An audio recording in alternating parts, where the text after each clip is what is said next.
የዜና መጽሔት ቀደም ሲል እንደተጠቀሰው አድማጮች 6 ርዕሰ ጉዳዮችን አካቷል። የዜና መጽሔት ቀዳሚው ወደ ማዕከላዊ ኢትዮጵያ ክልል ይወስደናል። ከዓለም ዜናው እንደተከታተላችሁት በማዕከላዊ ኢትዮጵያ ክልል ምስራቅ ጉራጌ ዞን ምስራቅ መስቃን ወረዳ 4 የአንድ ቤተሰብ አባላትን ጨምሮ 5 ሰዎች በታጣቂዎች ተገለዋል። ታጣቂዎቹ ጥቃቱን ያደረሱት ትናንት ከሌሊቱ 9 ሰዓት ላይ የተኙበት ገብተው መሳሪያ በመተኮስ መሆኑን የአካባቢው ነዋሪዎችና የሟች ዘመዶች ለዶይቼ ቬለ ተናግረዋል። ሸዋንግዛው ወጋየው ከሐዋሳ ዝርዝር ዘገባ አለው። ነዋሪዎች እንደሚሉት ጥቃቱ የተፈጸመው በምስራቅ ጉራጌ ዞን ምስራቅ መስቃን ወረዳ ኢንሴኖ በተባለ ከተማ ውስጥ ነው።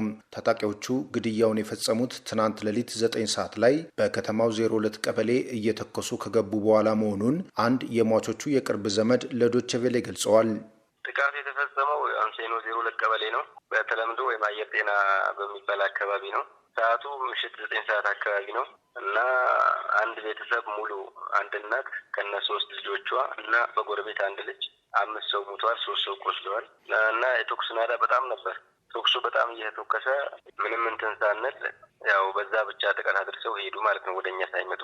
የከተማው ነዋሪ የሆኑ ሌላ የዓይን እማኝ በበኩላቸው ግድያው መፈጸሙን አረጋግጠው ጥቃት አድራሾቹ በአካባቢው በሽፍታ መልክ የሚንቀሳቀሱ ወጣቶች መሆናቸውን ተናግረዋል።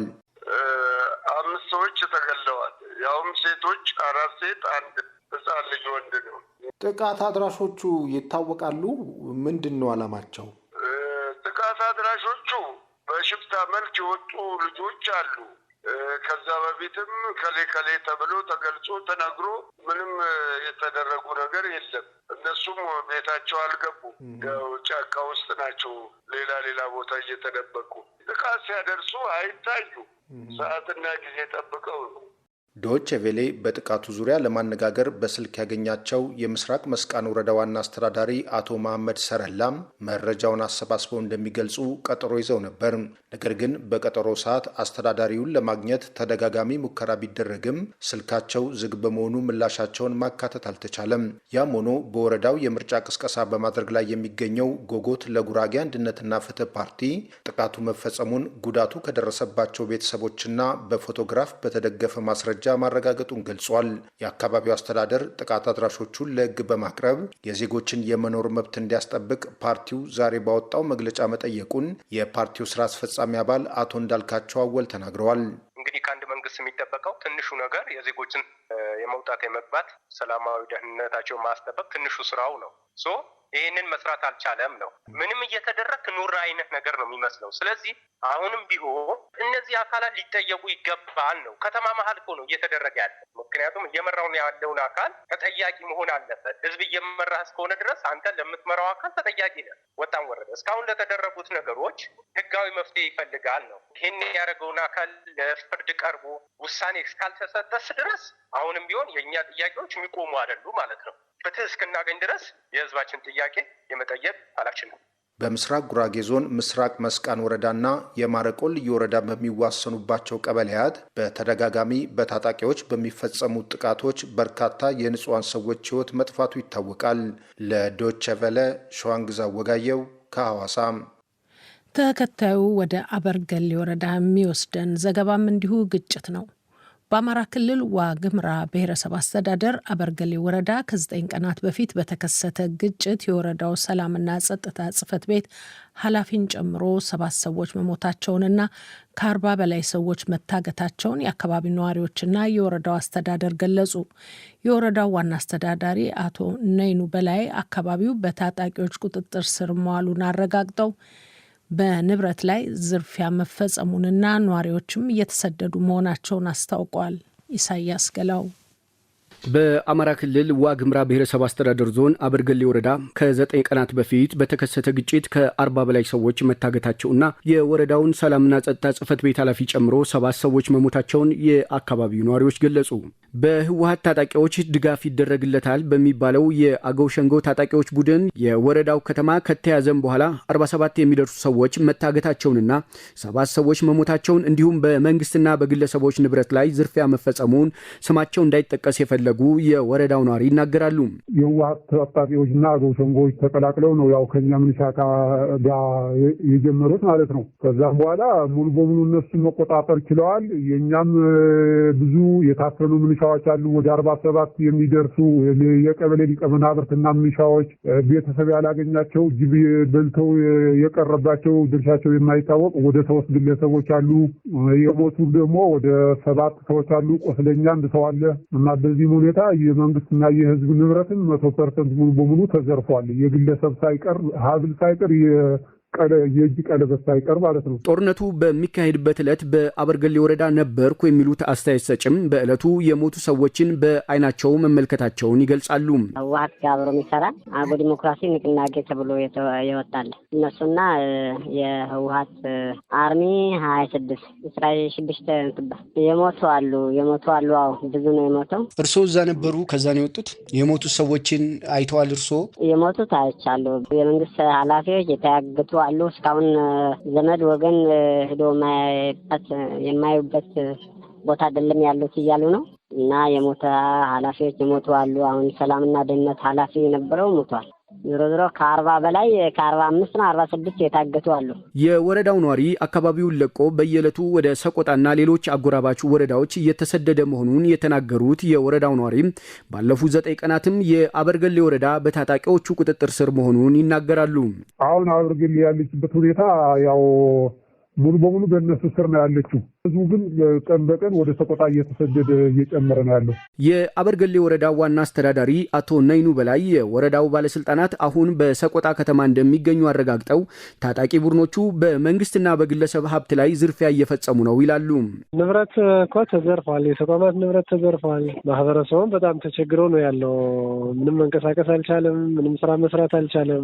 ብዙ የታመሙ ብዙ የተቸገሩ ሰዎች ወደኛ እየመጡ ነው እና ማህበረሰቡ ችግር ላይ ነው ያለው። ጭምር ወደዚህም የመጣው በሚፈልገው ልክ ገና ድጋፍ አላገኘም። እየተቸገሩ ያሉበት ነው። በቦታው ላይም የአዴን ታጣቂዎችና የህወሓት ታጣቂዎች ነው ቦታውን ወረው ይዘው ያሉ። ወረዳውን ከታጣቂዎቹ ለመከላከል መስዋዕትነትን የከፈሉ ሰዎች መኖራቸውን የገለጹት አቶ ነይኑ በላይ በግለሰቦች ደረጃ የተፈጸመ ግድያና እገታ መኖሩን ግን የማጣራት ስራ ይሰራል ብለዋል። ኦፕሬሽኑ ላይ የተገደሉ መስዋዕትነት የከፈሉ የኛ ምናቃቸው ሰዎች አሉ። ምናልባት በግለሰብ ደረጃ የተገደለ የታገተ የሚለው እሱ እንግዲህ ገና ምናጣራ ነው የሚሆነው። ሊኖር ይችላል። ምናልባት ግን ማን ነው የት ቦታ ላይ መቸቀን የሚለውን ግን እኛም አጣርተን የጠራ መረጃ እንሰጣቸዋለን። የአበርገሌ ወረዳ በታጣቂዎች ቁጥጥር ስር ከወደቀ 9 ቀናት ተቆጥረዋል። በዞኑ አስተዳደር በኩል ግን የተባለ ነገር የለም።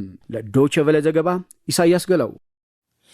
የጉሙዝ ህዝብ ዴሞክራሲያዊ ንቅናቄ ጉህዴን በፓርቲው ስም ወደ ትጥቅ ትግል የገቡ ቡድኖችን አወገዘ። ፓርቲው የሰላም ጥሪን ያልተቀበሉ ታጣቂዎች በሰዎች ላይ ጉዳት እንደሚያደርሱ ጠቅሶ ቡድኑም ከፓርቲው ጋር ግንኙነት እንደሌለው የፓርቲው ሊቀመንበር አቶ ግራኝ ጉዴታ ተናግረዋል። ታጣቂዎቹ ባለፈው ሳምንት አርብ ሚያዝያ 16 ቀን 2018 ዓ.ም በግልገል በለስ ከተማ 7 ሰዎችን መግደላቸው ተዘግቧል። ታጣቂዎቹ በአሁኑ ወቅት የራሳቸው መዋቅር በመፍጠር እየተንቀሳቀሱ መሆኑን ፓርቲው ገልጿል። ከአሶሳ ነጋሳ ደሳለኝ ዝርዝሩ ልኮልናል። በቤኒሻንጉል ጉሙዝ ክልል ውስጥ የሚንቀሳቀሰው የጉሙዝ ህዝብ ዲሞክራሲያዊ ፓርቲ ሊቀመንበር አቶ ግራኝ ጉደታ ፓርቲው ከጥቅምት 2015 ዓ.ም ጀምሮ የሰላም ስምምነት ከመንግስት ጋር መፈራረሙን ተከትሎ ወደ ሰላማዊ ትግል መመለሱን አብራርተዋል። በቅርቡ በመተከል ዞን ዋና ከተማ ግልገል በለስ በታጣቂዎች በደረሰው ጥቃት የሰው ህይወት ያለፈ ሲሆን ጉዳት አድርሰዋል የተባሉ ታጣቂዎችም ከፓርቲው ጋር ግንኙነት እንደሌላቸው የፓርቲው ሊቀመንበር ተናግረዋል። በ2015 ዓ.ም በፓርቲው ስም ታጥቆ ይንቀሳቀሱ የነበሩ ታጣቂዎችም የሰላም ተመላሽ ተብለው በእርሻና በተለያዩ የስራ ዘርፎች ተሰማርተው እንደሚገኙ ገልጸው በተለያዩ ቦታዎች በአሁኑ ወቅት ጉዳት ያደርሳሉ የተባሉ ታጣቂዎችንም አውግዘዋል። የለንም። ስለዚህ አሁን ሶስተኛ ጊዜ ያስተላለፍነው መግለጫ ከኛ ጋር ግንኙነትም የላቸውም፣ የሚያገናኘን ነገርም የለም። እነሱ አሁን የሚያደርጉት አካሄድ ደግሞ ጉሙዝ የሚያጠፋ እንጂ ጉሙዝን የሚጠቅም አንድም ነገር ስለሌለ አጥብቀን እናወግዛለን። ወጣቶቹም እነዚህ ኃይል እንዲታገሉ፣ ህዝቡም እነዚህ እንዲያወግዙ መግለጫ ሰጥተናለን። ከዚህ ቀደም የሰላም ጥሪን ያልተቀበሉና በሱዳንና ሌሎች ቦታዎች የነበሩ ታጣቂዎች በተለያዩ ወቅት በተናጠል ከመንግስት ጋር ስምምነት አድርገው የነበረ ሲሆን የተወሰኑት ተመልሶ መሸፈታቸውን የጉሙዝ ህዝብ ዲሞክራሲያዊ ንቅናቄ ሊቀመንበር የሆኑት አቶ ግራይ ጉደታ ገልጸዋል። ክልሉ መንግስት ጋር ጥቅምት 2015 ጋር 15 ዓመተ ምህረት ተፈራርሞ ሰላም እንዲወርድ ሱዳን የነበሩ እዚህ አገር ውስጥ የነበሩ ሰላም ተመላሾች ሙሉ ተሰብስበው እንዲገቡ አድርገናል። ከዛ በኋላ ከተፈራረምን በኋላ ግን አንድ ሁለት ቡድን ወደ ኋላ ቀርቶ የነበሩ ቡድኖች እኛ በማናውቀው መልኩ ለምሳሌ መከላከያ አሁን ችግር እየፈጠሩ ያሉ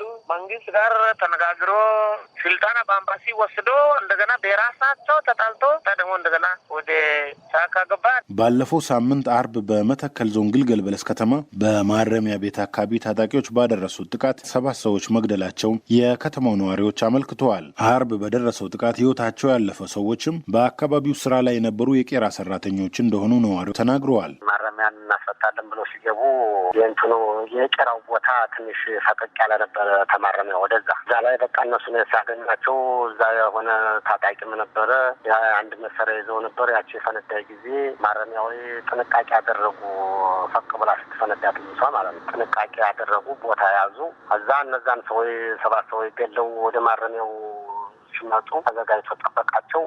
በቃ 1-2 ከነሱ ቀርተዋል። ከኛ 7 ሰው ሞቷል። ሌላው የግልገል በለስ ከተማ ነዋሪ በሰጡን ሀሳብ በከተማው ማረሚያ ቤት ከዚህ ቀደም ታስሮ የነበሩትን አባላታቸውን ለማስፈታት ኢላማ ያደረገ ቢሆንም በስፍራው በሚገኘው በአንድ ቄራ አካባቢ አንድ መሳሪያ የታጠቀ ግለሰብን ቀድሞ ተኩሶ መግደላቸውን ገልጸው ግለሰቡም በቄራው በጥበቃ ስራ ላይ እንደነበር አክለዋል። ቄራ ላይ 7 ሰዎች ሙተዋል። የቄራው ጥበቃ ነበር ያሉ መሳሪያ ይዘው ነበረ። ቀድሞቹን መቱትና መሳሪያ ስለያዘ ቀድሞቹን ገለውታል። ማረሚያ ፖሊስ ሊገቡ ሲፈልጉ ማረሚያ ፖሊሶች በጣም ተዘጋጅተው ነበር መሰለኝ። ከሽፍታዎች 2 ሽፍታ ሙተዋል። በመተከል ዞን የሚስተዋለውን የታጣቂዎችን እንቅስቃሴ በተመለከተ ማብራሪያ ያለመጠየቅ ወደ ክልሉ ሰላምና ጸጥታ ቢሮ ስልክ ብንደውልም ምላሽ ማግኘት አልተቻለም። የጉሙዝ ህዝብ ዲሞክራሲያዊ ንቅናቄ ከዚህ ቀደም ከታጣቂዎች እንቅስቃሴ ጋር ስሙ በተደጋጋሚ ሲጠቀስ ቆይተዋል። ፓርቲው በ6ኛ ዙር ጠቅላላ ምርጫ 8 የክልል ምክር ቤትና 1 የህዝብ ተወካዮች ወንበር አሸንፈዋል። ለዲደብሊው ዘገባ ነጋሳ ደሳለኝ ከአሶሳ። ተከታዩ ዘገባ አድማጮች ወደ ትግራይ ክልል ነው የሚወስደን። ህወሓት በትግራይ ክልል ምን አይነት ስርዓት ይኑር በሚለው ላይ ሰሞኑ ውይይት እየተደረገ መሆኑን ለዶይቼ ቬለ ገለጸ። ድርጅቱ የትግራይ ክልል ጊዜያዊ አስተዳደር ፕሬዝደንት ስልጣን በፌዴራል መንግስት የተናጠል ያለው ውሳኔ መራዘሙ የፕሪቶሪያን ስምምነት አፍርሶታል በሚል ነው ይህን እያደረገ ያለው። ይህ እርምጃ ከፌዴራል መንግስት ጋር ግጭት አይፈጥርም ወይ ብለን የጠየቅናቸው የህወሓት ቃል አቀባይ ወደ ግጭት የሚያስኬድ ሁኔታ የለም፣ እያደረግን ያለነው የህዝብን ስልጣን ወደ ህዝብ የመመለስ ስራ ነው ብለዋል።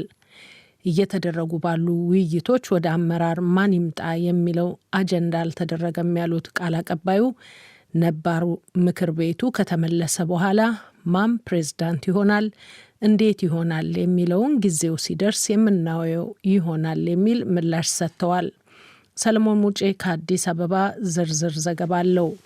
በትግራይ ክልል የምርጫ ሂደት እየተካሄደ ስለመሆን አለመሆኑ፣ በክልሉ ሰሞኑን በተከታታይ እየተካሄዱ ስላሉ ስብሰባዎች ዓላማና የሚኖራቸው ውጤት፣ ስለ ጊዜያዊ አስተዳደሩ ጣፋንታ፣ ህወሓት አዲስ የክልል ፕሬዝዳንት ለመሾም አቅዷል ስለመባሉና መሰል የክልሉ ወቅታዊ ጉዳዮች የህወሓት ቃል አቀባይ አቶ ሚካኤል አስገዶምን ጠይቀናቸዋል። ለሰላም ሲባል በጊዜያዊ አስተዳደር እንድንተዳደር ተስማምተን ስለነበረ ነው ነባሩ ምክር ቤት ሆልድ አድርገ ነው የቆየን። እሱ ወደ ነበረበት የመመለስ ውሳኔ ተወስኖ ህዝቡ እየተወያየበት ነው ያለው። ውይይቱ ከላይ እስከታች ደርሰዋል። ህዝቡ አስተያየቱ እየሰጠ ነው። እስካሁን ይህን ነው ያደረግነው ያለ ነው። ህወሓት እዚህ ውሳኔ ላይ ከመድረሱ በፊት ጉዳዩን በውይይት መፍታት አልቻለም ወይ የሚለውን የጠየቅናቸው ቃል አቀባዩ አልተቻለም የሚል ምላሽ ሰጥተዋል። በድርድር በስምምነት ማስቀጠር አልተቻለም። እስካሁን በስምምነቱ የተቀመጡ አንኳር ነጥቦች እኮ የተፈጸሙ አይደሉም፣ አልተተገበሩም። ግዛታዊ አንድነታችንን አልመለሰም። ተፈናቃዮቻችን አልተመለሱም። የድርጅቱ ህጋዊነት ሰርዞ አልመለሰውም።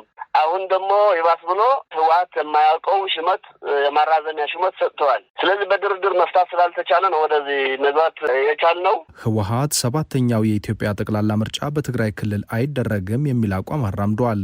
ለምን ይህንንስ የማለት መብት አለውን ለሚለውም ጥያቄ አቅርበናል። ፕሪቶሪያው ስምምነት ካልተፈጸመ እዛ የተቀመጡ ነጥቦችን ካልተፈጸሙ እንዴት አድርገን ምርጫ እናካሂድ? ህወሓት ህጋዊነት ተሰርዞ ምን ይዘን ነው ምርጫ የምናካሂደው? ማን ሊወዳደር ትግራይ ላይ? ስለዚህ በትግራይ ምርጫ ማካሄድ በትግራይ ላይ አይቻልም። ይሄም ችግሩ ሙሉ በሙሉ ፌዴራል መንግስት ነው የሚጠየቅበት። ትግራይ አይደለችም፣ ቲፒኤልኤፍ አይደለም። እንዴት ልታዩት ነው የጊዜያዊ አስተዳደሩን ሁኔታ? ክልሉን የሚመራ ሰው ለመምረጥም ወይም ለመሾም ህወሓት እንቅስቃሴ እያደረገ እንደሆነ መረጃዎች ያሳያሉ። ይሄኛው መረጃስ ምን ያህል ተጨባጭ ነው? እያደረግን ያለ ነው፣ እየተወያየን ያለ ነው። ህዝቡም እየተወያየ ያለው ነጥብ ስርዓት እንዴት እንትከል ነው። ወደ አመራርነት ወደ ፕሬዚደንትነት ማን ይምጣ፣ ማን ይስም፣ ማን ይሁን የሚል አጀንዳ አላደረግነውም እስካሁን። ስለዚህ በዚህ ላይ ጥያቄ ሊያነሳ የሚችል ሰው መኖር የለበትም ማለት ነው። ይህን የሚያነሳ ሰው ካለ ደግሞ ችግር ያለበት ሰው ነው የሚሆነው። ምክንያቱ እኛ የፕሪቶሪያው ስምምነት ፈርሰዋልና እንዴት እንቀጥል፣ ምን አይነት ስርዓት ይኑረን የሚል ውሳኔና እንቅስቃሴና ውይይት እያደረግን ያለ ነው። ነባር ምክር ቤቱ ወደ ነበረበት ይመለስ ነው እያልን ያለ ነው። ነባር ምክር ቤቱ ወደ ቦታው ከተመለሰ በኋላ ማን ይሰማል፣ እንዴት ያደርጋል፣ ስልጣኑ ለነባሩ ምክር ቤት ከተሰመ በኋላ ለሱ ነው የምንተወው ማለት ነው። ማን ያመጣል፣ ማን ፕሬዚደንት ይሆናል፣ እንዴት ይሆናል የሚለውን ነገር እንደ ድርጅት የወሰነው አቃፊ የሆነ መንግስት እንዲመሰረት አስፈጻሚ ካቢኔ እንዲሰም እንደ ዳይሬክሽን ተቀምጠዋል። ማን ይሆናል እንዴት ይሆናል የሚለው ነገር ግን ያው ጊዜው ሲደርስ የምናየው ነው የሚሆነው። ከ6 ዓመት በፊት የነበረው ምክር ቤት እንዲመለስ ሲባል ጊዜው አልቆበታል የሚል የህግ ክርክር የሚያነሱ ሰዎችም አሉ። እንዴት ያንኛውን ህጋዊ ማድረግ ይቻላል የሚል ጥያቄም አለ። የተሻለው ነው የምንሰራው። አንደኛ ነገር ነባሩ ምክር ቤት ተመረጠ እንጂ ስራ ላይ አልዋለም። አሁን በትግራይ ላይ ያው ስርዓት ፈርሰዋል። ስለዚህ የትኛው ነው የበለጠ የሚለውን ነገር ነው የምንወስደው ማለት ነው። ወደ ግጭት የሚመራ ውሳኔ አይደለም ወይ ይሄ? እንዴት ነው የምትፈቱት? በእኛ በኩል ወደ ግጭት የሚያስኬድ ሁኔታ የለንም። ወደ ግጭት የሚያስኬድ አጀንዳም አይደለም። ምክንያቱ የህዝብ ሉዓላዊነት የህዝብ ስልጣን ወደ ህዝብ የመመለስ ሁኔታ ነው የሄድን ያለ ነው። ስርዓት ነው እየፈጠርን ያለ ነው። ያኔም ወደ ግጭት የተገባው አንዱ ምርጫው ትክክል አይደለም፣ ህገወጥ ነው በሚል ፌዴራል መንግስቱ ውድቅ በማድረጉና ህወሓት ደግሞ ትክክለኛ ምርጫ ነው በሚል ነው። አንዱ ለጦርነቱ መነሻም ምክንያት ስለነበር ነው ይህንን ጥያቄ ማነሳለሁት። ስህተት ነው፣ እንደሱ አይደለም። በ2012 ምርጫ ስናካሄድም ህገ መንግስታዊ አካሄዱን ተከትለን ህገ መንግስቱ በሚፈቅድልን አኳኋን ነው ምርጫ ያደረግነው። መብታችን ነው። የትግራይ ህዝብ መብቱ ነው። በተያዘው ጊዜ ምርጫ እንዲያካሄድ ህገ መንግስት አስቀምጦለታል። መብቱ ነው የተጠቀመው። በዚህ ጉዳይ ላይ ከትግራይ ክልል ጊዜያዊ አስተዳደር ምላሽ ለማግኘት የህዝብ ግንኙነት ኃላፊ ወደ ሆኑት ወይዘሮ ሸዊት ደጋግመን ብንደውልም ምላሽ አላገኘንም። የጊዜያዊ አስተዳደሩ ፕሬዚዳንት ጀነራል ታደሰ ወረደ ሬዮት ከተባለ የበይነ መረብ መገናኛ አውታር ይህ ሁኔታ በክልሉ ጦርነት ሊያስከትል ይችል እንደሆን ትናንት ተጠይቀው በሰጡት ምላሽ መፈታት ያለበት የጦርነት ምክንያት መኖሩን ጠቅሰው ለትግራይ ህዝብ ጦርነት አያስፈልግም የሚል ጽኑ አቋም እንዳለ ቸው ገልጸዋል። የሰላም አማራጭ እስከ መጨረሻው ሊኖር ይገባል በማለትም ህወሓት ነባሩ የትግራይ ክልል ምክር ቤት ወደ ስራ እንዲመለስ መወሰኑን እንደማይቀበሉት፣ አደገኛ ውጤት ሊኖረው እንደሚችልም ገልጸዋል። የፌዴራል መንግስት ስለዚህ የህወሓት ውሳኔ እስካሁን ያለው ነገር የለም። ምላሽ ለመጠየቅ ወደ የመንግስት ኮሚኒኬሽን አገልግሎት ሚኒስትር እናታለም መለስ ደውለን ነበር። የስልክ ጥሪያችን ከተነሳና ጉዳዩን ካሳወቅን በኋላ ስልካቸው በመዘጋቱ የመንግስትን ምላሽ ማካተት አልቻልንም። ለዲደብሊው ሰለሞን ሙጬ ነኝ ከአዲስ አበባ። ዓለም አቀፉ የሰብአዊ መብት ድርጅት ሁማን ራይትስ ዎች ትናንት ባወጣው መግለጫ በሳውዲ አረቢያ የሞት ቅጣት ከተፈረደባቸው ስደተኞች መካከል በካሽሚር ሙሼት እስር ቤት የሚገኙ ቢያንስ 65 የሚሆኑ ኢትዮጵያውያን ከሞት አፋፍ ላይ መሆናቸውን ይፋ አድርጓል። የሳውዲ መንግስትም በእነዚህ ስደተኞች ላይ ቅጣቱን እንዳይፈጽም ተማጽኗል። ሌሎች የሞት ቅጣትን የሚቃወሙ ወገኖችና በተለይም የኢትዮጵያ መንግስት የዜጎቹን ሕይወት ለማዳን የበኩሉን እንዲያደርግም አሳስቧል። ገበያው ንጉሴ ከብራስልስ ዝርዝሩ ልኮልናል። ድርጅቱ ይህን አስቸኳይ መግለጫ ያወጣው በሳውዲ አረቢያ ከሐሚስ ሙሺት እስር ቤት ከሚገኙት በርካታ የሞት ፍርደኞች መካከል 3 ኢትዮጵያውያን ከሳምንት በፊት በስቅላት በመገደላቸውና ሌሎች 65 ኢትዮጵያውያንም ተመሳሳይ ቅጣት የሚጠብቃቸው መሆኑን በማረጋገጡ እንደሆነ ተገልጿል።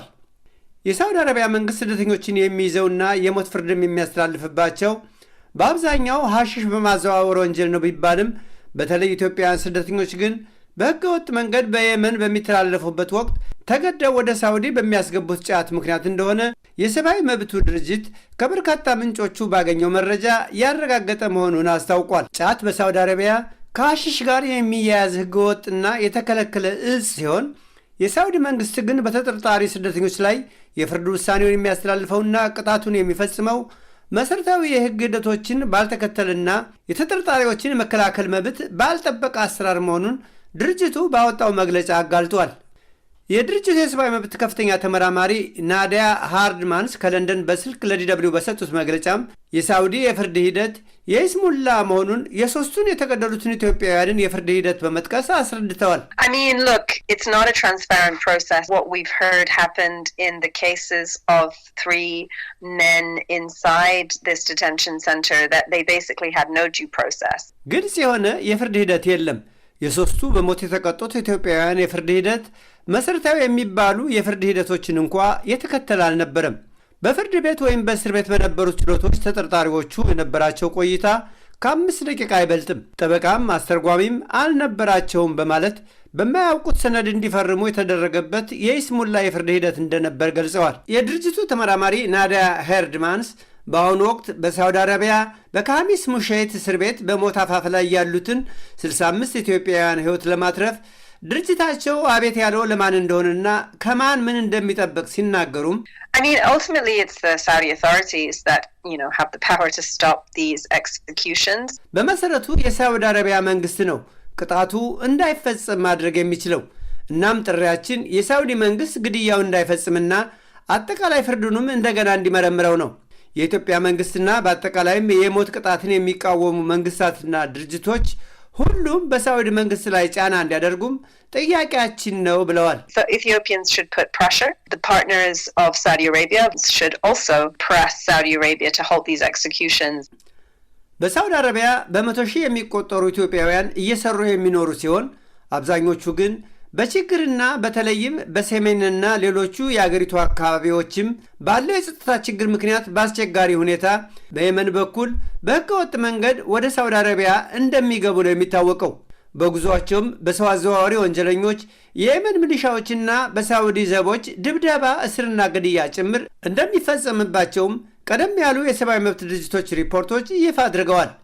ምንም እንኳ ችግሩን በዘላቂነት ለመፍታት በአገር ቤት ስራ አጥነትንና ጦርነትን ማስወገድ ወሳኝ ቢሆንም የሳውዲ አረቢያ መንግስትም ግን የውጭ የሰው ኃይል የሚያስፈልገው በመሆኑ ሰዎች በህጋዊ መንገድ ገብተው ሰብአዊ በሆነ ሁኔታ የሚሰሩበትን ከባቢ መፍጠር ያለበት መሆኑንም ናዲያ ሃርድማንስ አክለው አሳስበዋል። Saudi Arabia relies on migrant labor, so it should introduce legal and safe pathways for people to be able to come lawfully, regularly, and work inside the country and be treated humanely. ገበያው ንጉሴ ለዲደብሊው ብራስልስ። አድማጮች፣ የምሽቱ የዜና መጽሔት የመጨረሻው ጥንቅር አዲሱ የመንግስት አቅጣጫ በኢትዮጵያ የነዳጅ አቅርቦት ችግርን ይፈታ ይሆን ሲል ይጠይቃል። ኢትዮጵያ የናፍታ አቅርቦትን ከትናንት ረቡዕ ሚያዝያ 21 ቀን 2018 ዓ.ም ጀምሮ ቀድሞ ወደ ነበረበት እንዲመለስ ወስናለች። የኢትዮጵያ ፋይናንስ ሚኒስትር አህመድ ሽዴ እንዳሉት የሀገሪቱ ዕለታዊ የናፍጣ አቅርቦት የመካከለኛውን ምስራቅ ቀውስ ተከትሎ በግማሽ የቀነሰ ቢሆንም አሁን ግን አቅርቦቱ ቀደም ሲል ወደ ነበረበት እንዲመለስ መንግስት ወስኗል። ምንም እንኳን በተለይም በአዲስ አበባ ከትናንት ረቡዕ ጀምሮ ነዳጅ ቀደም ሲል በሚቀርብበት መጠን እንደሚቀርብ ቢገለጽም ተጠቃሚዎች ግን ቢያንስ እስከ ዛሬ ሐሙስ ከቀትር በኋላ ድረስ የጠበቁትን በቂ አገልግሎት አለማግኘታቸውን እየገለጹ ነው። ስዩም ጌቱ ከአዲስ አበባ ዝርዝሩ ልኮልናል።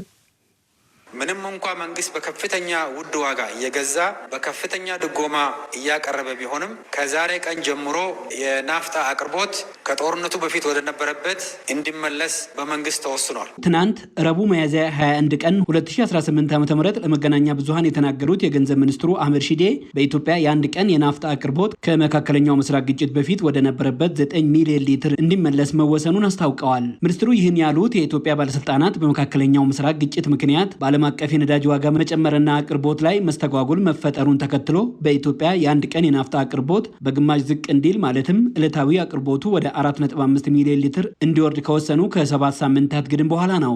አሁን የአንድ ቀን የናፍጣ አቅርቦት ወደ ቀደመው 9 ሚሊዮን ሊትር እንዲመለስ መወሰኑን ተከትለው ከትናንት ረቡዕ ሚያዝያ 21 ቀን ጀምረው ከጅቡቲ ወደ አዲስ አበባ መጓጓዝ እንደሚጀምር የገለጹት የገንዘብ ሚኒስትሩ አህመድ ሺዴ ወደ ክልሎች ደግሞ ከዛሬ ሐሙስ ሚያዝያ 22 ጀምረው እንደሚጓጓዝ አቅጣጫ መቀመጡንም አስረድተዋል። በዓለም አቀፍ ደረጃ የተከሰተው የነዳጅ ዋጋ ማሻቀብን ተከትለው ኢኮኖሚው ላይ የሚደርሰው ጫና ለመቋቋም መንግስት ልዩ በተባለው ግዢ በከፍተኛ ዋጋ ነዳጅ ገዝቶ ሲያቀርብ ከተጨማሪ አዲስ ድጎማ ጋር መሆኑንም አስረድተዋል። በየወሩ ከነበረው ድጎማ በተጨማሪ በሁሉም የነዳጅ አይነቶች ማለት ነው ከጦርነቱ በፊት ከነበረው ድጎማ በተጨማሪ በየወሩ 20 ቢሊዮን አዲስ ድጎማ መንግስት እየከፈለ ይገኛል ማለት ነው። ይሄ ማለት የማክሮ ኢኮኖሚ ሪፎርምን ተከትሎ ስናረግ ከነበረው ድጎማ የተጨምሮ አጠቃላይ የድጎማ ክምችቱን ከ300 ቢሊዮን ብር በላይ ከፍ አድርጎታል ማለት ነው። መንግስት ላይ የደረሰው ጉዳት እጅግ በጣም ከፍተኛ ነው በድጎማ ማለት ነው። መንግስት ከትናንት ረቡዕ ጀምሮ በተለይም አዲስ አበባ ውስጥ አቅርቦቱ ወደ መደበኛው እንደሚመለስ ቢገልጽም አስተያየታቸውን ለዶይቼ ቬለ የሰጡ አሽከርካሪዎች ግን ዜናውን በአዎንታዊ ቢሰሙትም ቢያንስ እስከ ዛሬ ሐሙስ ድረስ አቅርቦቱና አገልግሎት አሰጣጡ ላይ የተሻሻለ ነገር አለመኖሩንና ሰልፉም እንዳለ መሆኑን ገልጸዋል። እስካሁን ያየነው ነገር አይደለም። መኪና እንደተሰለፈ ነው። ተንቀሳቀሰ ምንም የለም። የት አዲስ አበባ ነው? ከአዲስ አበባ ውጭ? አዲስ አበባ ውጭ ነው። እኔ አዲስ አበባ ውስጥ ነው ያለው። ሰልፍ እንዳለ ምንም እየመጣ ነው ይባላል። ምንም የለም። አስተያየታቸውን ለዶይቼ ቬለ የሰጡ አሽከርካሪ ኢትዮጵያ ውስጥ አሁን ትልቁ ፈተና እየሆነ የመጣው ከነዳጅ አቅርቦት ይልቅ ነዳጅ ላይ የሚፈጸም ሌብነት ነው ይላሉ።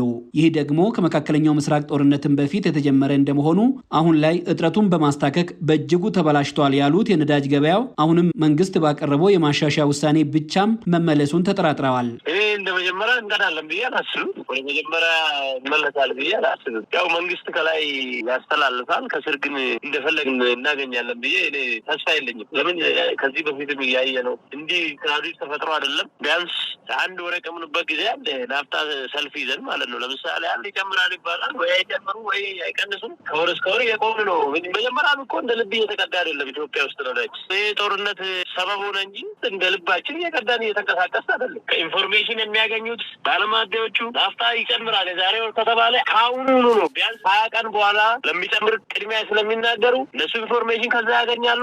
ናፍጣ ባለበት ማደያ ውስጥ እያላቸው አይቀዱም። ችግሩ ይህ ነው። እምነት የለኝም።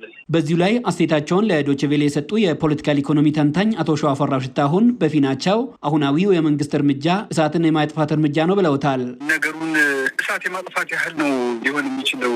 የከፋ ችግር ውስጥ እንዳይገባ የዋጋ ማስተካከል ግለቱ ከችግሩ ስፋት ጋር ተመጣጣኝ መሆን መቻል አለበት። ልክ አሁን ችግሩ እንደተቀረፈ አድርጎ ለጊዜው እሳቱን ካጠፉ በኋላ ከዛ በኋላ ደግሞ እሳቱ ማለት የዋጋው እሳት ከፍ ብሎ እንደገና ሊመጣ የሚችልበት አግባብ ስላለ አሁንም ዋስትና እንደሌለው ነው የሚታዩ። የትራንስፖርት ሚኒስቴር በፊናው ቀደም ሲል በነዳጅ እጥረት ምክንያት የተፈጠረው የትራንስፖርት አገልግሎት ወደ መደበኛ ይዞታው እንዲመለስ ብለዋል።